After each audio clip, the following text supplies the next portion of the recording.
Hi everyone. Today I will talk about our emotional reactions to trauma and why we might feel more irritated, easily overwhelmed, anxious, depressed, or disconnected, especially during the pandemic. I hope that you understand your reactions after watching this video and know that you are not alone. Many of us are feeling this way. Let's look at why we might feel so emotional lately. When we are experiencing a traumatic event, such as a pandemic, we have a physiological response called the fight, flight, freeze response. Each one of these can trigger an emotional reaction. When we are in fight mode, we might be more aggressive, easily irritated, and jump to conclusions that cause us to explode. For example, I was coming back from a beautiful hike and I observed how a woman who was probably in her 70s was jumping up and down, yelling at a much younger man in the parking lot. She assumed that he was going to take her parking spot, even though he kept reassuring her that he didn't have an intention to take that parking spot.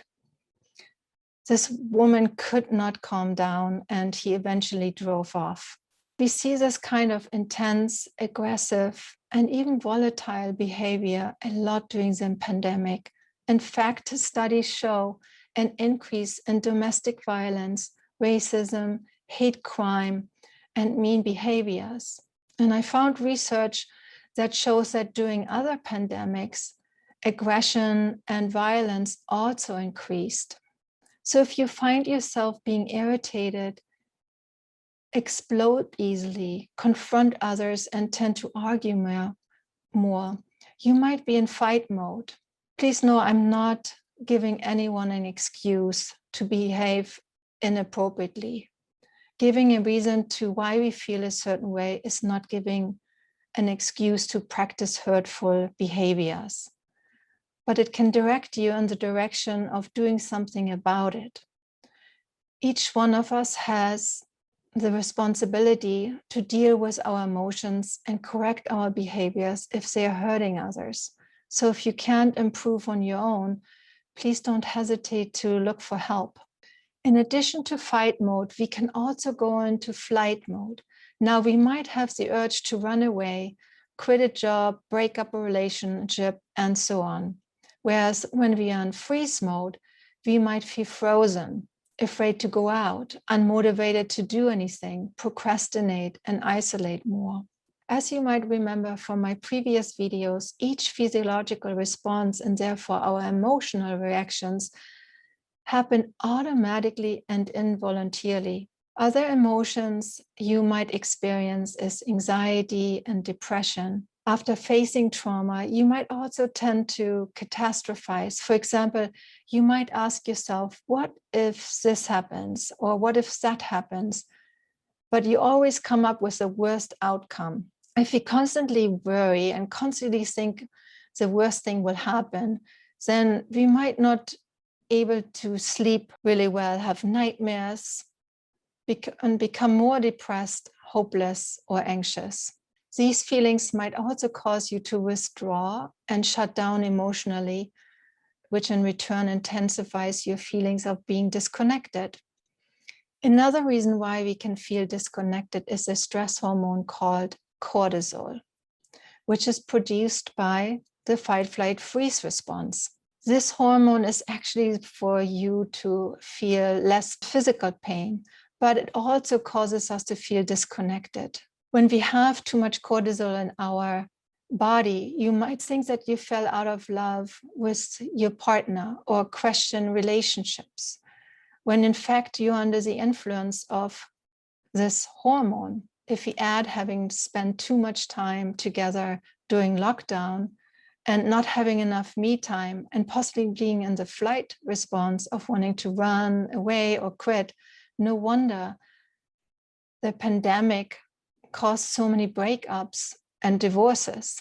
In order to feel less emotional, we might try to control others or our environment. We might want to put it on others to calm us down, such as only if they would drive faster, eat slower, be less this or more that. However, I want you to know that these emotions can be responses to trauma and your nervous system. They are not who you are and not consciously chosen by you, and might not be caused by others either.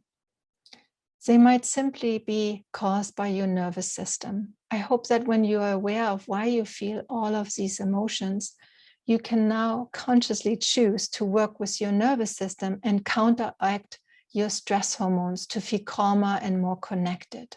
I will end this video with another tool for your trauma toolbox.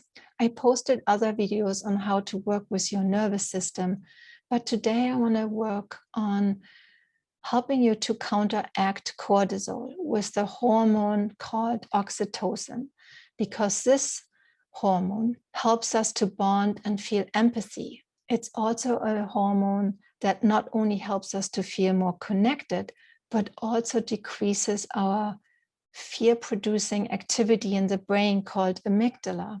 We then can feel safer, less scared, and calmer.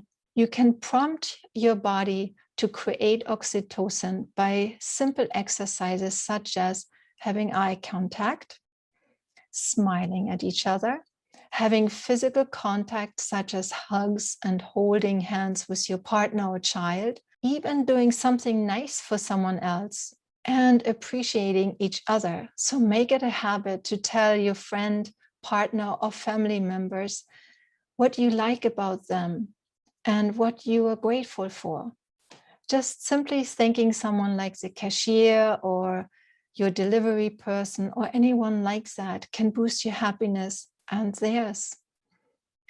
That said, I want to really appreciate all of you for watching my videos and having the courage to be on this healing journey. I know it's not easy, but I also know you can get there. Please share with us in the comment section below if you felt emotionally or disconnected during the pandemic or after any traumatic event, and what helped you. We can all learn from each other. The more we know and the more tools we have, the faster we can recover together and heal from traumatic events. There's a lot more you can learn and a lot more you can do. Make sure you hit the subscribe and notification button so that you will have the chance to watch the newest video. See you next time. Bye-bye.